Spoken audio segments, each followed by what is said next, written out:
نحمده ونصلي ونسلم على رسوله الكريم أما بعد أعوذ بالله من الشيطان الرجيم بسم الله الرحمن الرحيم لا ينهاكم الله عن الذين لم يقاتلوكم في الدين ولم يخرجوكم من دياركم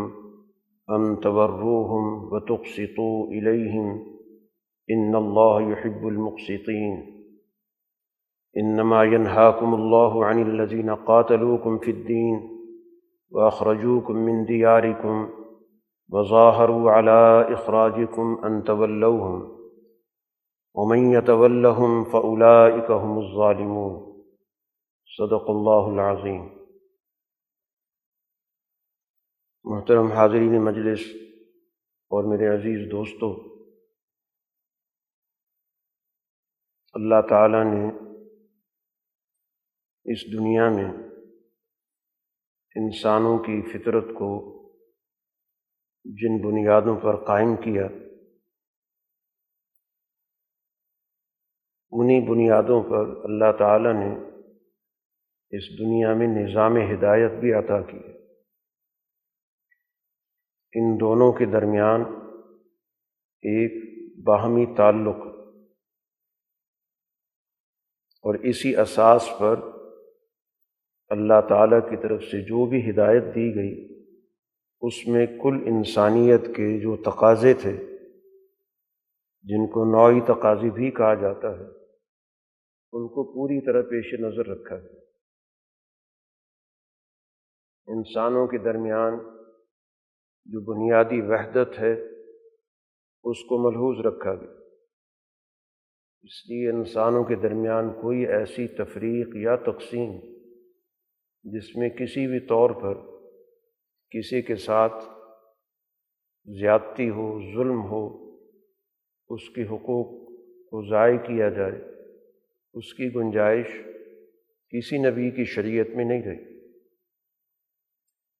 قرآن حکیم واضح کرتا ہے کہ تمام رسول اس دنیا کے اندر قسط اور عدل کے قیام کے لیے بھیجے گئے کہ انسانیت میں عدل قائم ہو۔ ہر دور کا پیغمبر ہمیشہ کمزوروں کے حقوق کی نہ صرف بات کرتا رہا، بلکہ اس نے ہمیشہ اپنا پورا وزن کمزوروں کے حق میں ڈالا، اور اس کی وجہ سے اس کو اس دنیا میں ابتلاء اور آزمائش کی زندگی بھی بسر کرنی پڑی، باوجود اس کے کہ ان انبیاء کو کسی بھی طور پر شخصی حوالے سے کسی امتیازی سلوک کا سامنا نہیں تھا۔ یعنی انبیاء کی جو دعوت تھی وہ کسی ذاتی رد عمل کا نتیجہ نہیں تھی۔ جیسے دنیا کے اندر کسی شخص کے ساتھ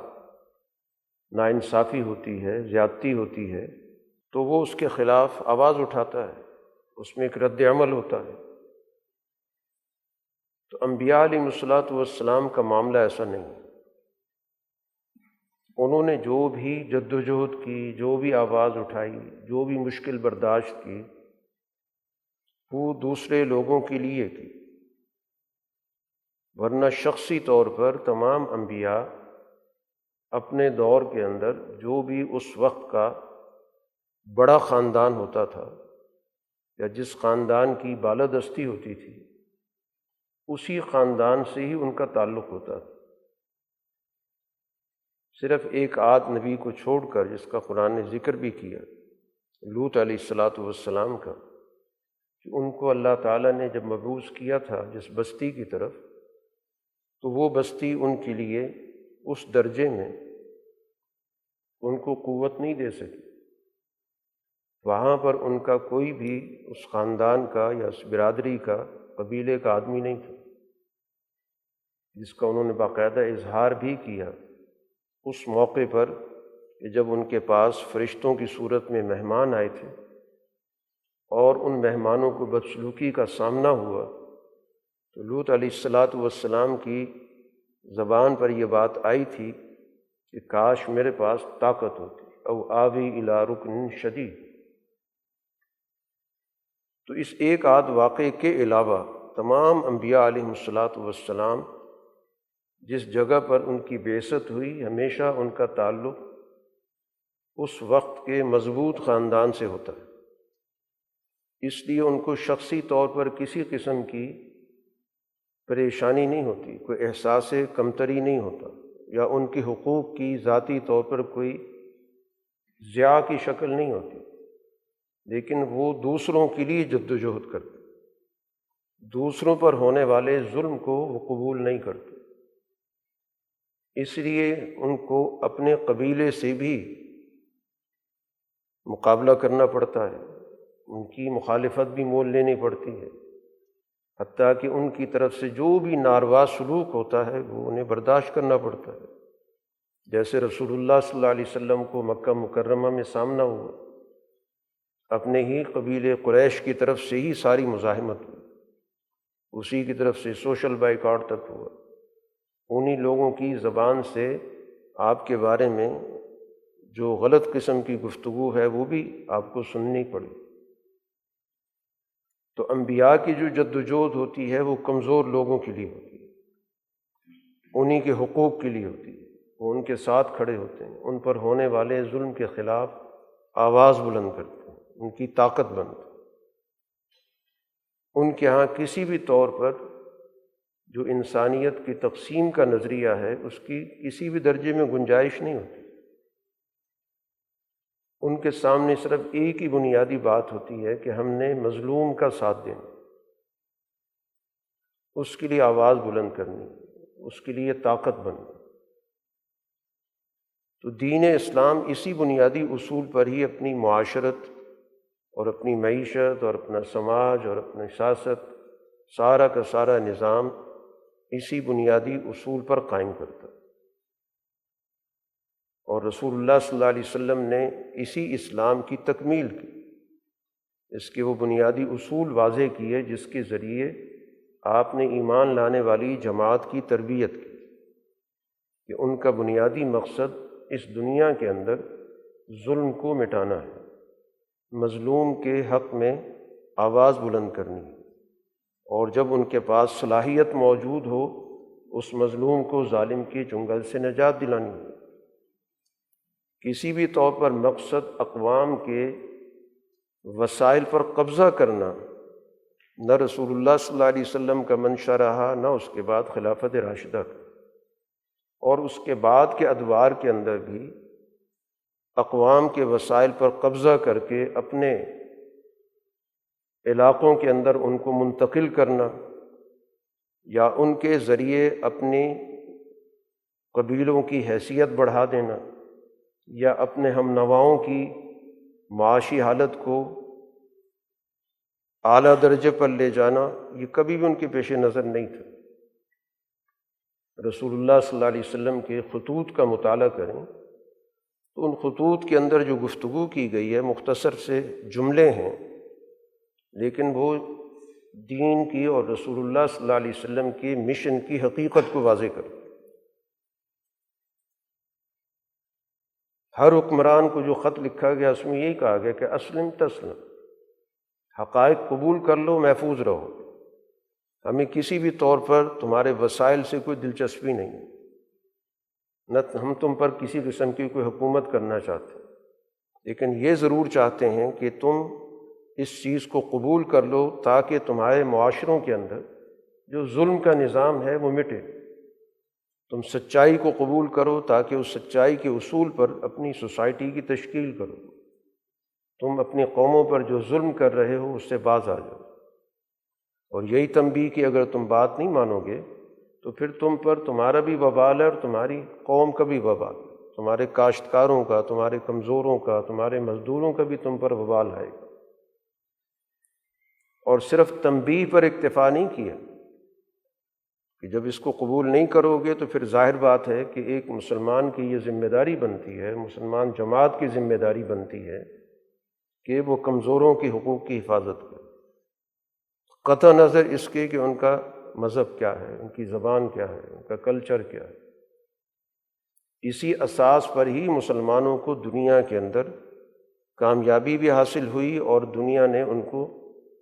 خوش آمدید بھی کہا۔ اسی بنیاد پر کہ یہ ہمارے نہ مذہب پر کوئی حملہ آور ہوئے ہیں، نہ ہماری مذہبی عبادت گاہوں کو پامال کرنے والے ہیں، نہ ہی ہماری زمینوں پر قبضے کرنے والے ہیں۔ ان کا مقصد تو ہمیں ایک ایسے نظام سے روشناس کرانا ہے کہ جس کے اندر انسانوں کے حقوق کی حفاظت ہو، اور اسی وجہ سے جو بھی مقابل فریق تھا، جو بھی طاقت تھی، اس طاقت کو شکست ہوتی اسی لیے رہی ہے کہ وہاں کے عوام اپنے اس نظام سے بالکل غیر مطمئن تھے، انہوں نے ساتھ نہیں دیا، باوجود اس کے کہ ان کے جذبات بھی بھڑکائے گئے کہ باہر سے طاقت نے حملہ کر دیا ہے، تمہیں اپنے کلچر کی حفاظت کرنی ہے، اپنی روایات کی حفاظت کرنی ہے۔ جو بھی ہر دور کے اندر مختلف قسم کے سلوگن ہوتے ہیں وہ ہر دور میں استعمال ہوتے آ رہے ہیں، لیکن وہاں کی عوام نے اپنے حکمرانوں کا ساتھ نہیں دیا، اس لیے کہ وہ اس بات کو سمجھ گئے کہ یہ لوگ کسی بھی صورت میں ان کے قبضے سے زمین چھڑوا کر خود قبضہ کرنے والے نہیں ہیں۔ ایسا نہیں ہے کہ ہم ایک ظلم سے نکل کر کسی دوسرے ظلم میں چلے جائیں۔ تو دین بنیادی طور پر کل انسانیت کے حقوق کی حفاظت کے لیے، اور جہاں کے لوگ موجود ہیں وہاں کے وسائل انہی کے لیے متعین کرنے آئے۔ کسی بھی طور پر وہ اس بات کی اجازت نہیں دیتا کہ کسی قوم کے وسائل اس قوم سے لے لیے جائیں اور کوئی اور اس پر قابض ہو جائے۔ یہی مسلمانوں کی تاریخ رہی، اور اسی وجہ سے مسلمانوں کو ہر قوم سے افرادی طاقت ملتی چلی گئی، اسی وجہ سے ان کو دنیا کے اندر مختلف علاقوں کے اندر آگے بڑھنے کا موقع ملا۔ اگر مسلمانوں کے دور کا جائزہ لیا جائے تو اس دور کی جو بھی عسکری حکمت عملی ہے وہ خالص وہاں کے لوگوں کی بنیاد پر تشکیل نہیں پائی کہ سارے عرب کے لوگ ہی پوری دنیا کے اندر میدان جنگ میں اترتے رہے، بلکہ اس خطے کے اندر جو باقی اقوام تھی ان کے ساتھ شریک ہوتی رہیں، اور اسی طرح گویا کہ ہر خطے کے لوگ اس نظام کا حصہ بنتے چلے۔ تو یہی دین کی ہمیشہ پہچان رہی ہے، اور اسی اساس پر اس نے اپنا بین الاقوامی نظام بھی قائم کیا۔ بین الاقوامی نظام کی بنیاد ہی یہی تھی کہ ہر قوم کو اپنے وسائل پر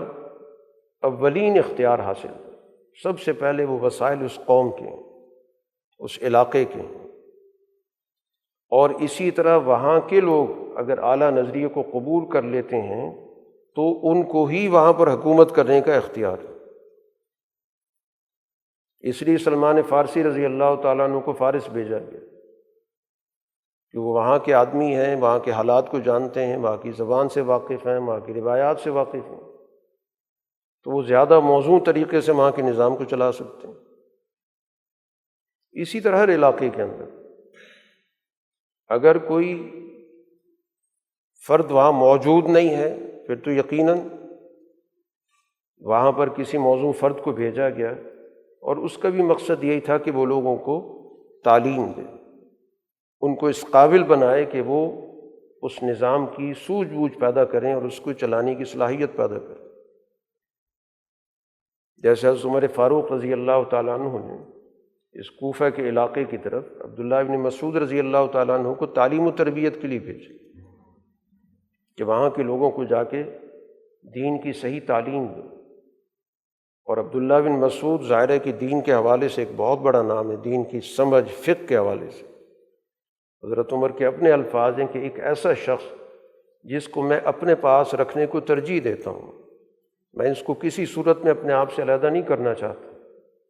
لیکن میں وہاں کے لوگوں کی سہولت کے خاطر، ان کی تعلیم و تربیت کے خاطر میں اس بات کو گوارا کر رہا ہوں کہ میں ان کو اپنے آپ سے علیحدہ کر کے وہاں پہ بھیج دوں۔ تو یہ بنیادی طور پر سوچ ہوتی تھی کہ سب لوگوں کو اس درجے پر لایا جائے جس کے نتیجے میں وہ ہر قسم کی تفریق سے اوپر نکل کر، امتیاز سے نکل کر برابری کے درجے پر آ جائے۔ اور اسی وجہ سے، اسی سوچ کے ساتھ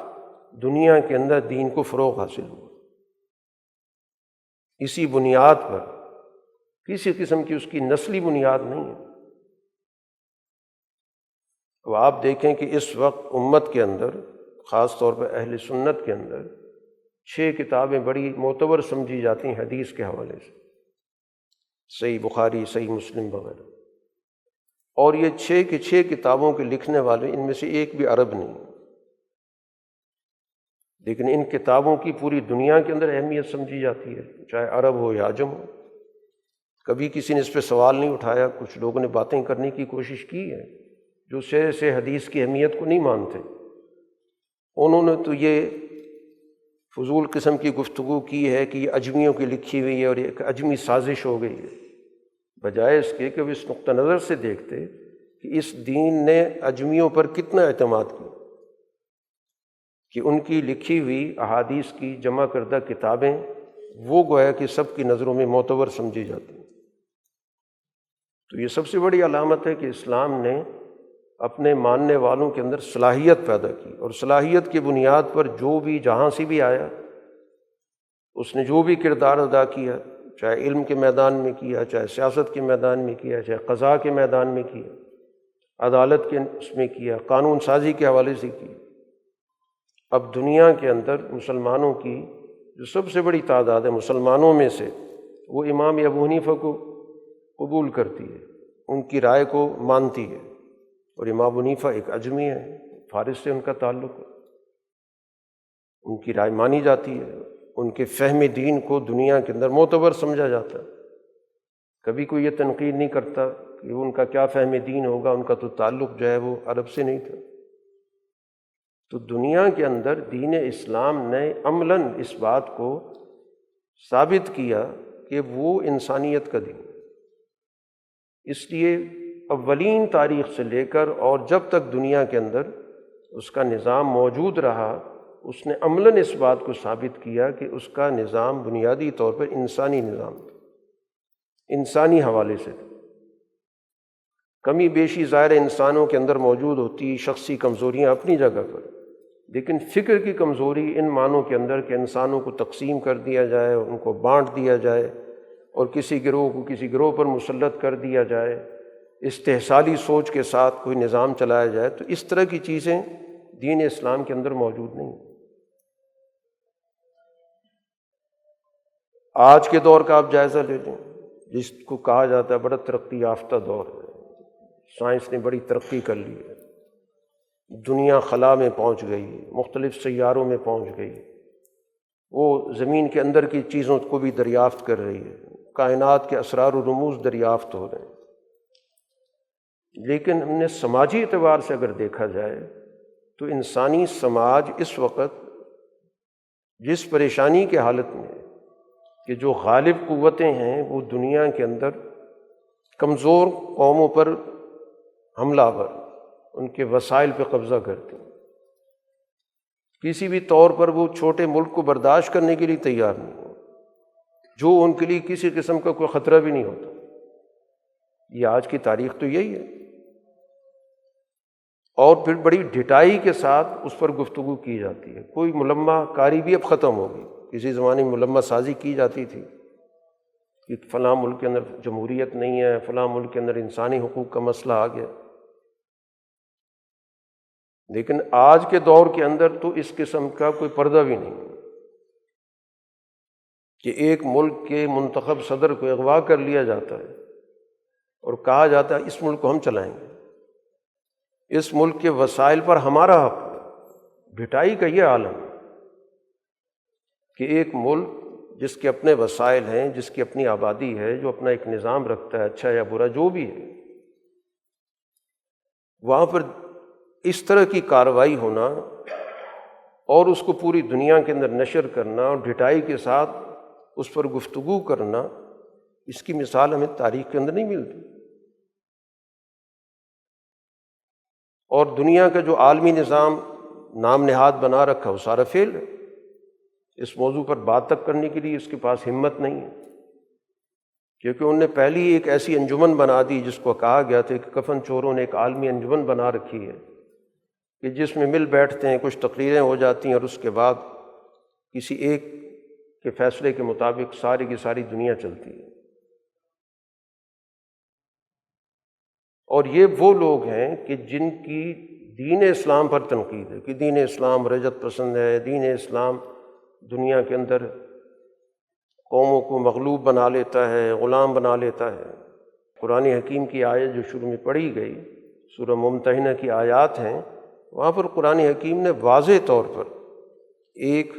اصول بیان کیا ہے کہ قوموں کے ساتھ تعلقات دین کے نقطہ نظر سے کیا ہوتے ہیں۔ لا ینہاکم اللہ عن الذین لم یقاتلوکم فی الدین ولم یخرجوکم من دیارکم ان تبروہم وتقسطوا الیہم، کہ جو قومیں امن کے ساتھ رہتی ہیں، کسی قسم کے کسی کو نقصان نہیں پہنچاتی، نہ قوموں کے وسائل پہ قبضہ کرتی ہیں، نہ قوموں کو ان کے گھروں سے بے دخل کرتی ہیں، تو ایسی قوموں کے ساتھ تو تم نے نظام بر قائم کرنا، نیکی کا نظام قائم کرنا، اس سے اللہ منع نہیں کر رہا۔ اور بر کا جو لفظ ہے قرآن حکیم کی ایک بڑی جامع اصطلاح ہے، جس میں تمام انفرادی، اجتماعی، تمام مثبت چیزوں کی مرکزیت اس میں شامل ہے۔ اسی بر کو حضرت امام شاہ ولی اللہ رحمۃ اللہ علیہ نے 4 اخلاق کے حوالے سے واضح بھی کیا کہ انسانیت کے 4 یہ بنیادی اخلاق ہیں، اسی کو نظام بر کہتے ہیں۔ تو ان 4 بنیادی اخلاق کا تعلق ایک طرف انسانوں کی اجتماع سے بھی ہے اور انسان کا اپنے رب سے تعلق کے حوالے سے بھی، اور جس میں سب سے اہم ترین خلق عدل کا، کہ تینوں خلق کو پہچاننے کا معیار بھی عدل ہے۔ یعنی ان اخلاق کے ذریعے اگر عدل کے راستے میں رکاوٹ پیدا ہوگی تو پھر اس کو بھی قبول نہیں کیا جائے گا۔ وہ تو عدل کو تقویت دینے والے اخلاق۔ تو قرآن کہتا ہے کہ جو قومیں تمہارے ساتھ کسی بھی طور پہ حالت جنگ میں نہیں ہیں، نہ وہ لوگوں کو گھروں سے بے دخل کرتی ہیں، تو تمہارے ان کے ساتھ معاملات برابری کی بنیاد پر ہوں گے، بر کی بنیاد پر ہوں گے، وتقسطوا الیہم عدل کی بنیاد پر ہوں گے۔ اس لیے کہ اللہ تعالیٰ کو عدل کرنے والے بہت پسند ہیں۔ اللہ تعالیٰ کا نظام ہی قسط پر ہے، وہ خود بھی عادل ہے، عدل کو پسند کرتا ہے۔ اور عدل کا مطلب یہ ہوتا ہے بغیر کسی تفریق کے جو اس کا حق ہے اس کو دیا جائے، کسی اور چیز کو رکاوٹ نہ بننے دیا جائے۔ اس بنیاد پر بھی اجازت نہیں دی گئی کہ اس کا آپ سے نظریہ مختلف ہے، مذہب مختلف ہے، تصورات مختلف ہیں، یہ چیزیں رکاوٹ نہیں بن سکتی۔ تو قرآن نے تو گویا پہلے دن سے ہی واضح کر دیا کہ دین اسلام نہ ماننے والوں کے مکمل حقوق کی حفاظت کرتا، اجازت ہی نہیں دیتا کہ اس بنیاد پہ آپ کسی پہ چڑھائی کر دیں کہ وہ ہمارے نظریے کو نہیں مانتا، اس کے حقوق چھین لیں۔ اسلام کی نظر میں اسی طرح جرم ہے جیسے کسی مسلمان کے حقوق چھیننا۔ ایک دنیا کے اندر باقاعدہ پروپیگنڈا کیا گیا، لٹریچر لکھا گیا کہ یہ اسلام نے تو تقسیم کر دی، تفریق کر دی، دوسرے درجے کے شہری بنا دیے۔ حالانکہ اس کو اگر پوری غیر جانبداری سے اس کا مطالعہ کیا جائے کہ اسلام کا نقطہ نظر ہے کیا، اس بنیاد پر کہ چونکہ وہ آپ کے نظریوں کو نہیں مانتے، ان کی زندگی کا فیصلہ نہیں کیا گیا، ان کے مال کا فیصلہ نہیں کیا گیا، ان کے حقوق نہیں چھینے گئے، بلکہ ان کے حقوق کی حفاظت اسی طرح مقدم رکھی گئی جیسے ایک مسلمان کی ہوتی۔ معاشرتی طور پر کوئی فرق نہیں رکھا گیا، صرف عنوان کا فرق ہے، وہ ظاہر ایک نظریے کی بنیاد پہ ہوتا ہے، جو ماننے والا ہے اسے آپ مسلم کہتے ہیں، اور جو نہیں مان رہا لیکن آپ کے سسٹم کو قبول کر رہا ہے، اس کے اندر کوئی بغاوت نہیں ہے، تو اس کے لیے علیحدہ عنوان اختیار کیا گیا۔ ایسا نہیں کہ سب کو کافر کے عنوان سے سب کو برابر قرار دے دیا گیا، غیر مسلم ہونے کے باوجود ان کو باقاعدہ ایک عنوان دیا گیا کہ یہ ہماری ذمہ داری ہے، ہم ان کے ذمہ دار ہیں، ان کی حقوق کی ہم نے حفاظت کرنی۔ جو ذمہ کا لفظ استعمال ہوا تو کچھ جاہل لوگ ہیں کہ یہ ذمہ کا مطلب ہو گیا دوسرے درجے کے شہری۔ بھئی عربی کا لفظ ہے، ذرا تھوڑی شدھ بدھ پیدا کرو کہ اس کا مطلب ہوتا کیا ہے۔ ذمے کا مطلب ہوتا ہے کہ جس چیز کی ہم ذمہ داری قبول کر لیتے ہیں، اسی کو اردو کے اندر بھی ہم ذمہ نہیں معلوم استعمال کرتے ہیں کہ ہم ان کی جان کے، مال کے، عزت و آبرو کے محافظ ہیں، ذمہ دار ہیں۔ حتیٰ کہ امام ابو حنیفہ کی فقہ کا بنیادی اصول ہے کہ اگر ایک مسلمان بھی کسی ذمی کا خون کر دیتا ہے، قتل کر دیتا ہے، تو اس قاتل مسلمان سے اسی طرح قصاص لیا جائے گا، جیسے ایک مسلمان کو قتل کرے تو قصاص ہوتا ہے، کیونکہ اب وہ ہمارا شہری بن چکا ہے، اب ہم نے اس کی اسی طرح حفاظت کرنی جیسے ایک مسلمان کی ہوتی ہے۔ اور پھر رسول اللہ صلی اللہ علیہ وسلم کا ارشاد موجود ہے کہ کسی بھی مسلمان نے کسی ایسے پرامن غیر مسلم شہری کو تکلیف پہنچائی تو اس کو یہ بات یاد رکھنی چاہیے کہ قیامت کے روز میں اس غیر مسلم کا کیس لڑوں گا، میں اس کا وکیل ہوں گا، میں اس کی طرف سے جھگڑوں گا۔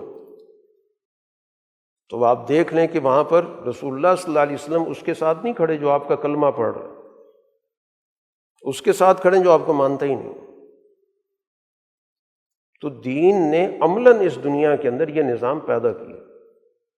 جس سے آج تک دنیا کے عالمی نظام بالکل محروم ہے۔ نام بڑے بڑے ہیں، عنوان بڑے بڑے ہیں، لیکن وہ نسل پرستی کے دائرے سے نہیں نکل سکتے۔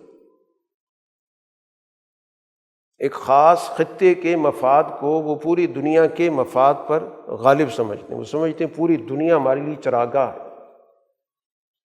جب چاہیں کسی جگہ پر ہم چلے جائیں وہاں کے وسائل کو لوٹ کے لے آئیں، وہاں کی حکومتوں کو توڑ دیں، وہاں کے لوگوں پر افلاس مسلط کر۔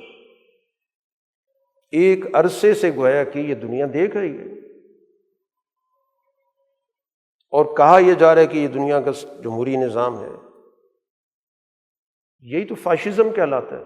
فاشزم نام کس چیز کا ہوتا ہے؟ کہ دنیا کے سارے وسائل کو اپنے وسائل سمجھ لینا اور دنیا پر اپنی طاقت کے ذریعے اپنے فیصلے مسلط کر دینا۔ کچھ لوگ کہتے ہیں یہ تو دنیا میں ہوتا ہے، ایک وقت تھا مسلمانوں کا، وہ بھی اس طرح کرتے آئے۔ سب سے بڑا جھوٹ بولا جاتا ہے۔ مسلمان طاقت میں ہونے کے باوجود بھی ان نے وسائل نہیں لوٹے کہ ہندوستان کے وسائل لوٹ کے وہاں پر لے جائے گئے جہاں سے حکمران آئے تھے، چاہے وہ عرب سے حکمران آئے، چاہے وسط ایشیا سے حکمران آئے، وہ تو یہاں پر بس گئے۔ وہ جو کچھ اپنے ساتھ علم لے کر آئے، جو کچھ تجربہ لے کر آئے، یہاں کے لوگوں کو اس سے فائدہ پہنچایا، یہاں کے معاشروں کو انہوں نے بنایا۔ کوئی ایسی مثال نہیں ملتی کہ یہاں سے لوٹ لوٹ کے کوئی وسط ایشیا لے کے جا رہا ہو یا عرب لے کے جا رہا ہو۔ انہوں نے یہاں کے حقوق کی جنگ لڑی۔ یہی وجہ ہے کہ جب یہاں سے اس نظام کو ختم کرنے کی باہر کی طاقت نے کوشش کی تو یہاں کے سارے لوگوں نے اس کے خلاف مزاحمت کی۔ صرف مسلمانوں نے، یہاں کے ہندو نے ہی مزاحمت کی، اس کو اپنا نظام سمجھ کے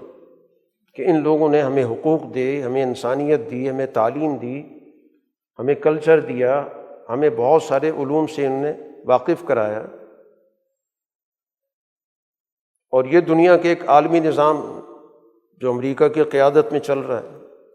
آج اس کا حال دیکھ لیں کہ دنیا کے اندر اس نے کس قدر تباہی پھیلائی۔ آج ایشیا، افریقہ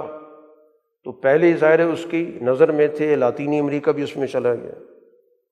اور تو اور وہ اب یورپ کے ایک حصے پر بھی قبضہ کرنا چاہتا ہے۔ یہ ہے وہ آپ کا عالمی نظام جس کے یہاں پہ گن گائے جاتے ہیں، جس کو سمجھا جاتا ہے بڑا مہذب ہے۔ تو ان کی بنیادی نوعیت لوٹ مار کی ہے، قتل و غارت کی، ان کی تو کسی درجے کے اندر کوئی اخلاقیات ہے ہی نہیں۔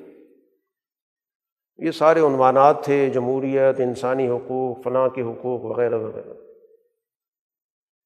اس کی آڑ میں تو در حقیقت وہی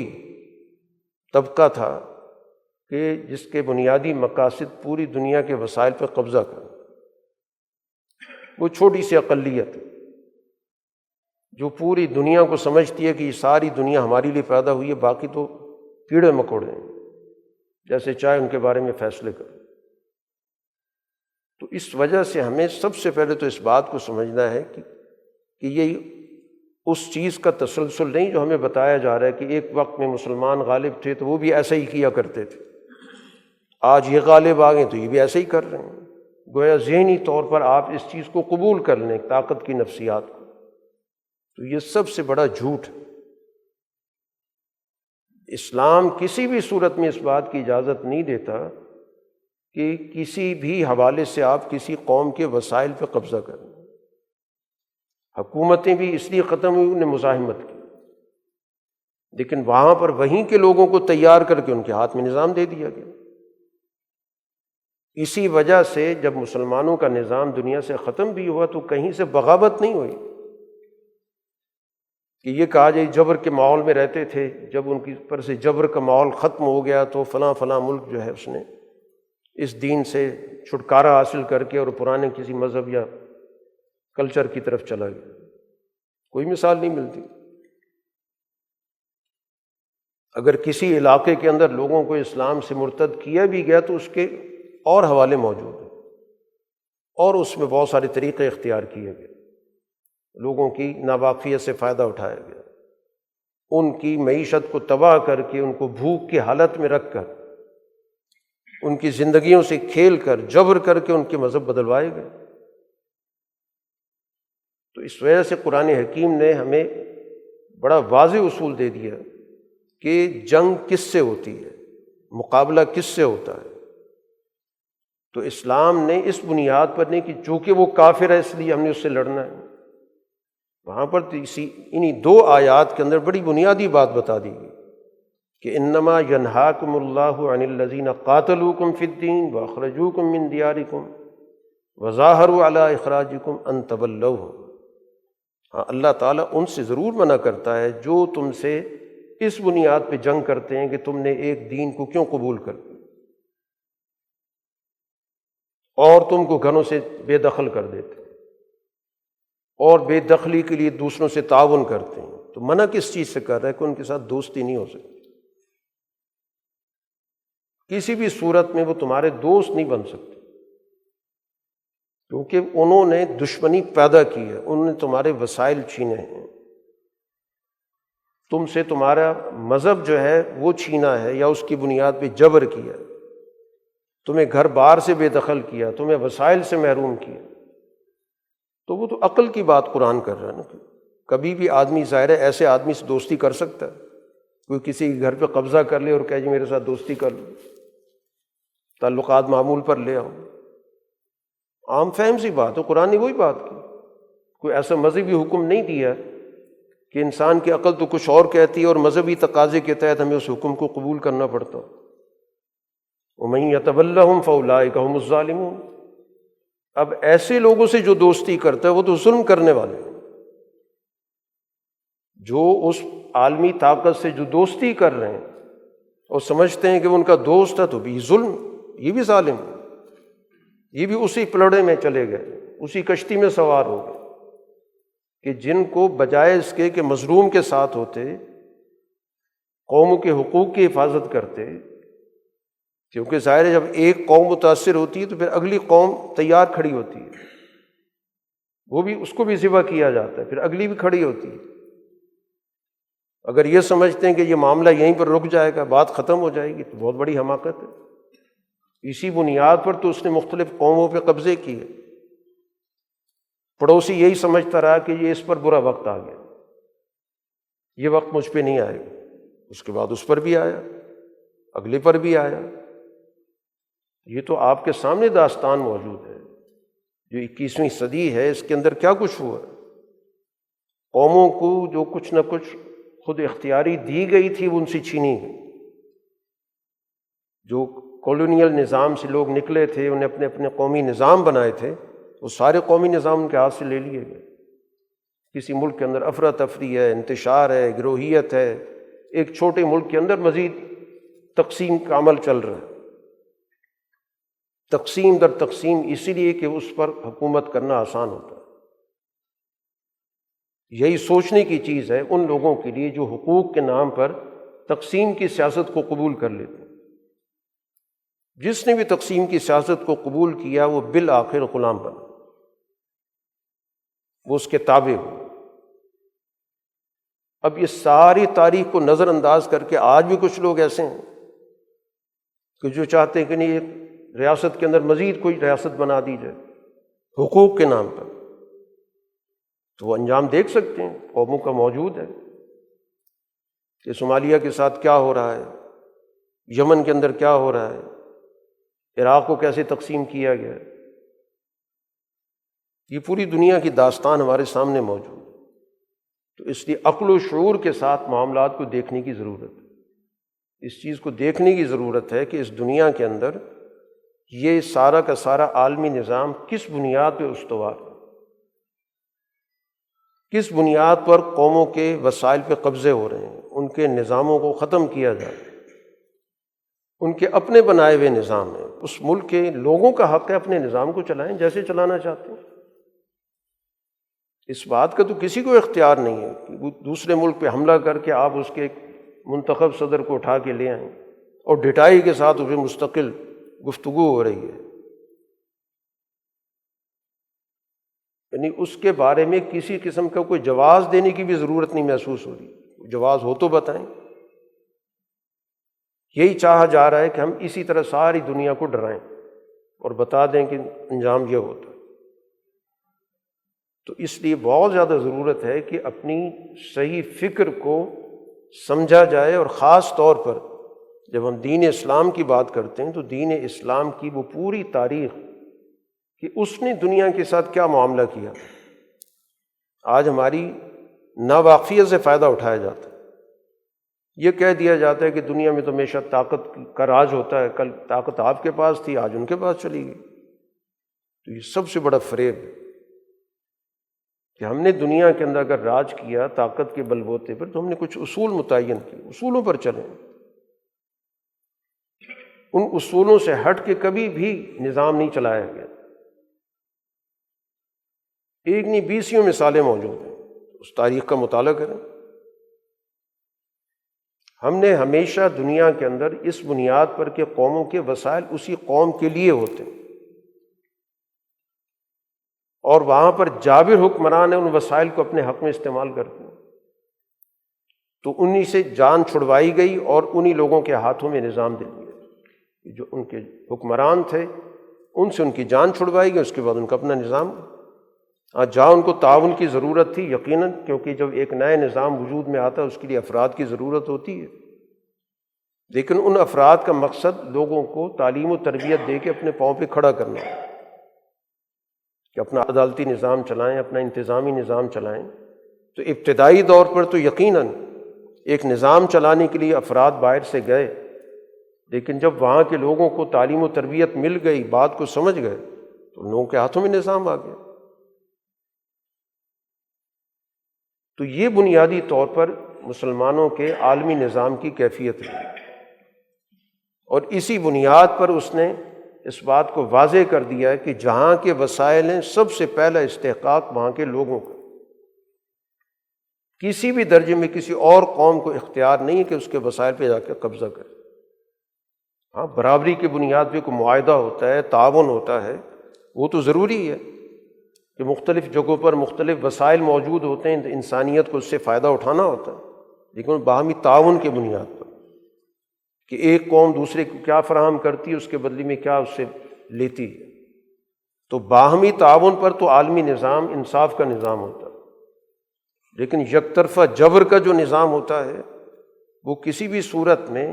دین اسلام کے نقطہ نظر سے قابل قبول نہیں ہو سکتا۔ یا ہم اس طور پر سوچیں کہ وہ بھی کافر ہیں، وہ بھی کافر ہیں، وہ بھی مسیحی، وہی مسیحی ہیں، لڑائی ہو گئی تو کوئی مسئلہ نہیں۔ ایک مسیحی طاقت نے دوسرے مسیحی ملک کے وسائل پہ قبضہ کر لیا یا اس کے حکمران کو اٹھا لیا تو ان کا کوئی آپس کا معاملہ ہوگا۔ دین اسلام اس کی بھی اجازت نہیں دیتا کہ آپ جو ہے اس بنیاد پر ایک مظلوم کو ظالم کے حوالے کر دیں کہ اس کا مذہب آپ سے ملتا نہیں یا آپ کا ہم مذہب نہیں ہے۔ ہر صورت میں مظلوم کے ساتھ کھڑے ہونے کی دعوت قرآن و حدیث دیتی ہیں کہ آپ نے مظلوم کے ساتھ رہنا جو بھی ہو، حتیٰ کہ رسول اللہ صلی اللہ علیہ وسلم نے فرمایا کہ اتقی دعوت المظلوم، ولو کافرا۔ آپ نے مسلمانوں کی تربیت کے لیے کہا کہ مظلوم کی بد دعا سے بچنا، چاہے وہ کافر ہی کیوں نہ ہو، اس لیے کہ اس کی اور اللہ کے درمیان پہ کوئی رکاوٹ نہیں ہوتی، کوئی حجاب نہیں ہوتا۔ یہ تعلیم و تربیت کے لیے رسول اللہ صلی اللہ علیہ وسلم نے رہنمائی کی کہ یہ تقسیم نہیں کرنی کہ ہم مسلمان مظلوم کے ساتھ ہیں، چاہے کافر مظلوم ہوتا ہے تو ہوتا رہے۔ کسی مسلمان کو بھی اجازت نہیں کہ کسی کافر پر ظلم کرے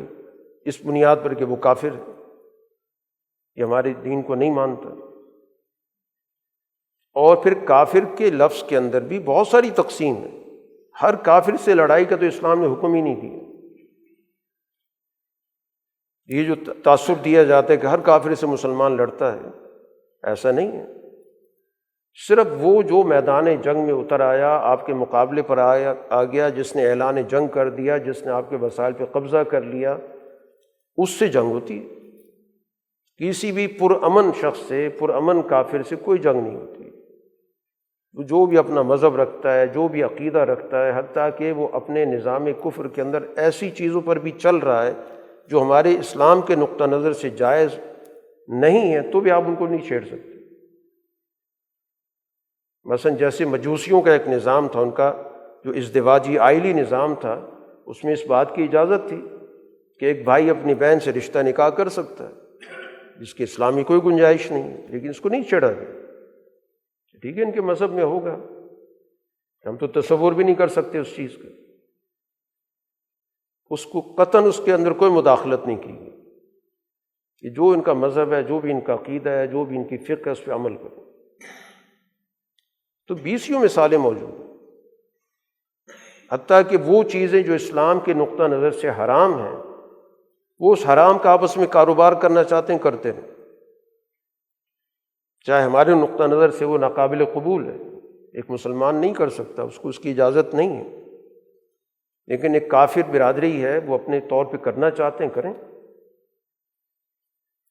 تو اسلام کا جو نقطہ نظر ہے اس کے اندر بڑی وسعت موجود ہے۔ وہ واقعتاً دنیا کے اندر ایک انسانی نظام کے طور پر اس نے ایک عالمی نظام قائم کیا اور ہر جگہ کے حقوق کی حفاظت کی اور ہر طرح کے حقوق کی حفاظت کی۔ یہ اس ترقی یافتہ دور جس کو کہا جاتا ہے، اس کے اندر یہ جنگل کا نظام ہم دیکھ رہے ہیں کہ جب سے دنیا کے اندر سے مسلمانوں کا عالمی نظام ختم ہوا، تو اس کے بعد دنیا کے اندر جو عالمی نظام وجود میں آیا، وہ عالمی نظام ناانصافی پر، ظلم پر، استحصال پر، جبر پر، جنگوں کی صورت میں، قوموں پر قبضے کی صورت میں ہمارے سامنے آتا ہے۔ اور مسلسل پوری دنیا اس پورے عرصے کے اندر 19ویں صدی سے لے کر آج تک آپ کو پوری دنیا کے اندر یہی قتل و غارت نظر آئے گی، جبر نظر آئے گا، نسل کشی نظر آئے گی، انسانوں کی عزتوں کی پامالی نظر آئے گی، بچوں کو قتل کرنا نظر آئے گا، بغیر کسی تفریق کے سارے لوگ مارے جاتے ہیں، جیسے فلسطین میں ہو رہا ہے ایک عرصے سے۔ تو وہ کہانی اب پوری دنیا کے اندر مختلف علاقوں میں دہرائی جا رہی ہے۔ تو جس ملک سے اس کے پڑوسی جو ہے محفوظ نہ ہو، تو وہ دنیا میں اس نے کیا امن قائم کرنا، اس سے کس طور پہ ہمیں امیدیں وابستہ ہوتی ہیں، کس طور پہ ہمارے حکمران ان کے اعلی کار کے طور پہ کام کرتے ہیں،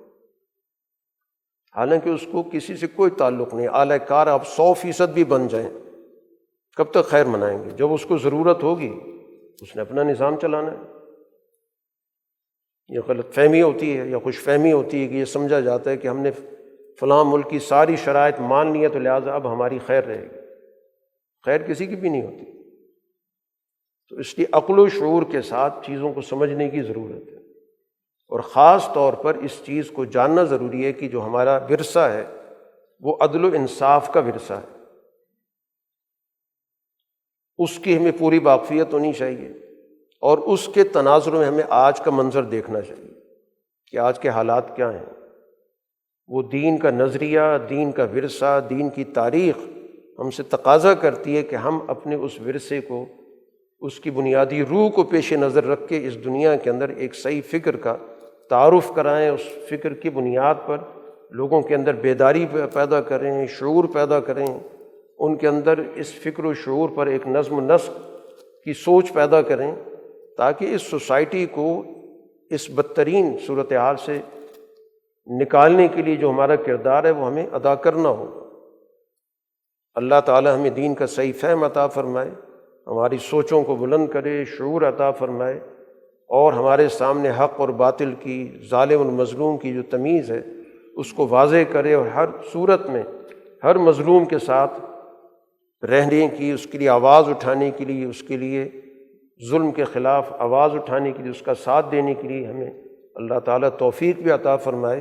اور ہمارے دلوں کے اندر استقامت پیدا فرمائے، کسی طور پہ مرعوبیت نہ ہو، ہر قسم کے حالات کو ہم صحیح طور پر سمجھیں اور جرأت کے ساتھ حالات کا جائزہ لیں، اپنا کردار ادا کریں۔ وآخر دعوانا ان الحمد للہ رب العالمین۔